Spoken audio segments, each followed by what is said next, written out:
ये यहाँ बैठकर ये जनाब हमको पाठ पढ़ा रहे हैं भाईचारे का। Can you take care of your minorities? आपने देखा है, आपने वहां हिंदुओं का क्या हाल किया हुआ है, किस तरह हाथ धोकर आप मंदिर तोड़ रहे हैं, किस तरह वहां औरतों की इज्जत लूटी जा रही है। आपको दिखता नहीं असमत लूटी जा रही है? आप वहां पे स्ट्रीट्स पे गदर हो रहा है। आप पहले अपने देश में शांति ले आइए, नॉर्मेलिटी ले आइए, फिर दुनिया भर में शांति का पाठ पे आप फैलाइए, ठीक है।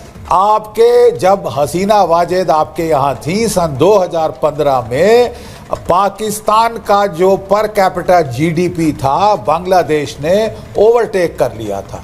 2021 तक इंडिया का पर कैपिटा जीडीपी आप लोगों ने ओवरटेक कर लिया था। हसीना वाजेद के राज में आपके यहाँ इकोनॉमिक जो है प्रॉस्पेरिटी थी, आपकी इकोनॉमी बढ़ रही थी। आज आपने चुना है जिहादी उन्माद जमायते इस्लामी के गुर्गों को आपने सड़कों पे खुला छूट दिया है। अगस्त से लेकर आज तक गदर ही गदर वहां पे हो रहा है। There is no law and order left. आप मुझे बताइए, what is the legitimacy of Mohammad Yunus? वो पैराशूट होके आए हैं वॉशिंगटन से। It is like a coloured revolution, like the Maidan revolution in Ukraine. देश के बाहर से CIA के साथ, ISI के साथ मिलके आपने ये वहां अपने देश में गदर किया है। गदर। अभी तक लॉ एंड ऑर्डर नाम की कोई चीज नहीं है। ये देखिए, आप अपने जो है जिसने आपके देश को आजाद कराया उसका स्टैचू तोड़ रहे हैं पाकिस्तान की ISI को खुश करने के लिए। अरे साहब, आप देख नहीं रहे पाकिस्तान का हाल? यहाँ बैठी है पाकिस्तान की बेटी। आप तस्वीर 5 अगस्त की दिखा रहे हैं। मैं 5 अगस्त की तस्वीर इसलिए दिखा रही हूँ, ठीक हो रहा था। नहीं, ये 5 अगस्त को और 5 अगस्त से अभी तक ठीक नहीं हुआ है सर। अभी तक ठीक नहीं हुआ है। 5 अगस्त से अभी तक ठीक नहीं हुआ है। ये तस्वीरें वैसी ही हैं। बस ये है कि पहले शेख हसीना और उनके लोगों पर हमला था, अब हिंदुओं पर हमला हो रहा है और वो वैसे ही हो रहा है। मैं एक बार जरा खबर बता देती हूँ। बांग्लादेश में तख्ता पलट के बाद से 700 कैदी फरार है। 700 कैदी। अब 70 सजा याफ्ता इस्लामिक आतंकी भी उसमें फरार हुए। अभी तक उनको पकड़ा नहीं है बांग्लादेश की पुलिस ने। तख्ता पलट के दौरान जेल से भाग गए थे कुल 2200 कैदी। उनमें से सोचिए कि कितने कट्टरपंथी हैं जो आज बांग्लादेश की सड़क पर खुलेआम घूम रहे हैं। तभी मैं कह रही हूं कि रोज वहां से माइनॉरिटीज पर हमलों की खबरें आ रही है। और मैं बार बार ये क्यों कह रही हूं कि बांग्लादेश अपना इतिहास भुला रहा है, क्योंकि आपने भारत में जो नोट हम लेते हैं, आपने वो नोट देखे हैं। हमारे नोट पर राष्ट्रपिता की तस्वीर है, महात्मा गांधी की तस्वीर है। उसी तरह से बांग्लादेश में शेख मुजीबुर रहमान की बंगबंधु की तस्वीर रहती है। लेकिन अब बांग्लादेश सेंट्रल बैंक नए नोट छाप रहा है और नए नोट में शेख मुजीब की तस्वीर हटाने की तैयारी है। वो तस्वीर हट जाएगी जो तस्वीर आप देख रहे हैं। नोट पर अब उस हिंसक प्रदर्शन की तस्वीरें लगाई जाएंगी जिसके चलते शेख हसीना को देश छोड़कर भागना पड़ा। ये होगा अब बांग्लादेश में। अब वही न सिर्फ ये, भारतीय सामान का बहिष्कार भी बांग्लादेश में हो रहा है। वहां पर इनको हटाया जा रहा है। हिंदुओं पर, संतों पर अत्याचार हो रहा है। आपने देखा, मंदिर तोड़े जा रहे हैं। कोलकाता और त्रिपुरा में 2 डिप्लोमेट्स जो हैं वो उन्होंने वापस बुलाए हैं सर। भारत में जो शेख हसीना बैठी हैं उनके बयानों पर रोक लगा दी गई है और कोर्ट ने बांग्लादेश में हसीना के बयान बैन करने की बात कर दी है। तो अब आप ये देख लीजिए, वहां पर इंडिपेंडेंट नहीं हो रहा है। अब सवाल ये है कि डॉक्टर तुरीन, मैं आपसे पूछूंगी, राधिका जी और डॉक्टर तुरीन को ले लीजिए जरा स्क्रीन पर। डॉक्टर तुरीन, मैं आपसे पूछ रही हूं कि जब आप कह रही हैं हम इतिहास नहीं भुला रहे हैं, आप बंगबंधु की तस्वीर हटा रही हैं अपने नोटों से, क्या आपको लगता है वो सही है? वहां तो मूर्ति तोड़ दी गई उनकी, उनको हटाकर, उनको भुलाकर आप अपना इतिहास कंप्लीटली अनडन करना चाह रहे हैं। Thank you for getting me the floor. First of all, जो भी आपने बता रहे ये है रियलिटी। बांग्लादेश में ये रियलिटी चल ही रहा है। इसका सॉल्यूशन क्या है? टाइम लगेगा सेटल होने में। लेकिन एक चीज मैं बताती हूँ, जो भी हुआ है, जो भी हो रहा है, ये ठीक नहीं है। स्पेशली एक देश में, इस मुल्क में आप सिक्योरिटी कहाँ मिल रहे? आप बोल रहे कोई कुछ नहीं क्यों कर रहे? क्या करेंगे? आप बताइए क्या करेंगे अभी इसी हालत में? आप बाहर से वोट बैठ के बोलना बहुत इजी होता है, क्वेश्चन टूलना बहुत इजी होता है, लेकिन देश में ऐसे सिचुएशन, बट मैम आपके देश में कोई आवाज भी तो नहीं उठा रहा है। आप कह रही है कि कोई आसान होता है बाहर से बोलना। मेरे देश में एक खबर पे 10 प्रतिक्रियाएं होती है और सब खुलकर बोलते हैं मैम। वो जरूरी है एक देश के लिए। आपके देश में क्यों कोई बोल नहीं रहा? आप कह रही है मजबूरी है, बाहर से आप बोल रही हैं, आप यहाँ पर बोल रही हैं, क्यों नहीं बोलते लोग वहां पर खुलकर कि ये गलत है, हिंदुओं पर अत्याचार गलत है, मुजीबुर रहमान की तस्वीर हटाना गलत है? राधिका जी नहीं, आप जैसे बता रहे हो कि पूरी बांग्लादेश लग गए हिंदुओं को मारने के लिए, बिल्कुल नहीं। हम लोग बहुत सारे प्रोटेस्ट कर रहे हैं यहाँ पे, बहुत सारे प्रोटेस्ट में सपोर्ट दे रहे हैं, सभी दे रहे हैं। आप बोल रहे हो कि सिर्फ हिंदू माइनॉरिटीज के लिए।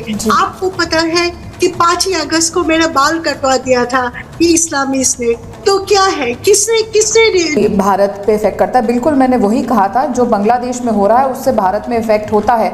जैसे 2021 में जब श्रीलंका और म्यांमार में ऐसी सिचुएशन आई थी तब भी हमें इफेक्ट किया था, जैसे 2024 में आज हो रहा है, या 2022 में जब श्रीलंका में हुआ था। तो यहाँ पे भी चीज़ें हुई, लेकिन भारत ने उसको बहुत स्ट्रेटेजिकली और जियोपॉलिटिकल सिचुएशन को देख के, इंटरनेशनल इश्यूज को देख के उसको हैंडल किया था। अब ऐसा तो नहीं कर सकती ना मैं, अगर शैलेंद्र जी कहेंगे कि मैं सीधा यहाँ पे वॉर डिक्लेयर कर दूं क्योंकि ऐसा हो रहा है। हर चीज को, वो हमारी कंट्री नहीं है, वो एक और कंट्री है, और उनके साथ हमारा क्या बिहेवियर रहेगा, हमारी क्या चीजें रहेंगी, वो उनका क्या बिहेवियर है, हमें हर सिचुएशन को देख के चलना है। कोई हम जंगली तो नहीं है ना कि आए दिन ऐसे एकदम से वॉर डिक्लेयर कर देंगे। हम पाकिस्तान के साथ भी बिल्कुल उसी तरीके से, जिस तरीके से हमने इशू पूरी सिचुएशन मैनेज करी है, ताकि आतंकवाद पे भी हमने कंट्रोल किया है भारत के अंदर। अब अगर ऐसी सिचुएशन अराइज हो रही है जो बद से बदतर हो रही है, तो हमारी फॉरेन पॉलिसी और हमारी लीडरशिप इतनी स्ट्रांग है कि उसको टैकल कर ले। पाकिस्तान के साथ हमारा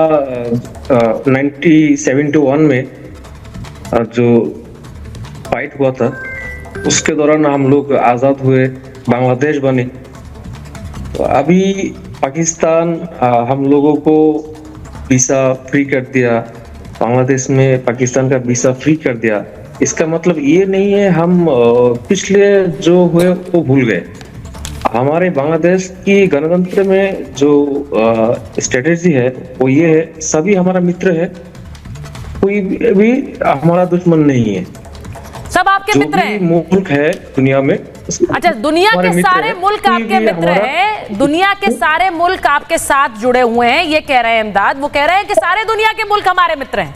अब मेरा सवाल ये है, मेजर जनरल जीडी बख्शी, एक बार आपसे पूछ रही हूं क्योंकि उससे आरजू के पास जाऊं और कर्नल सिंह के पास जाऊं। सर, 1971 तो आपने देखा है, आपने ऑपरेशन सर्चलाइट देखा है। मैं अपने दर्शकों को बनाना चाहती हूं, 2 लाख महिलाएं ईस्ट पाकिस्तान में, उनके साथ कैसे बलात्कार हुआ, हत्या हुई, वो महिलाओं का जो इतिहास है वो भूल गया है क्या बांग्लादेश? एक बार फिर से सिक्योरिटी क्लियरेंस, और मैं फिर कहूंगी, मुझे इससे कोई फर्क नहीं पड़ता है आप पाकिस्तान को किस तरह से लेते हैं, लेकिन मेरा एक लैंग्वेज में बोल दूंगा कि गलत बोल रहे हैं, या वो शायद पैदा नहीं हुए थे इसलिए उन्हें पता नहीं है। मैं भी जनरल बख्शी की तरह सेकंड जनरेशन के पॉइंट ऑफ व्यू से, एक तरह से मेरे फादर चश्मदीद गवाह थे, और उस समय वो हमें बताते थे कि क्या हो रहा है, किस वजह से इंडियन आर्मी को गुस्सा आ रहा था, क्योंकि हम औरतों की इज्जत करते हैं, पूजते हैं।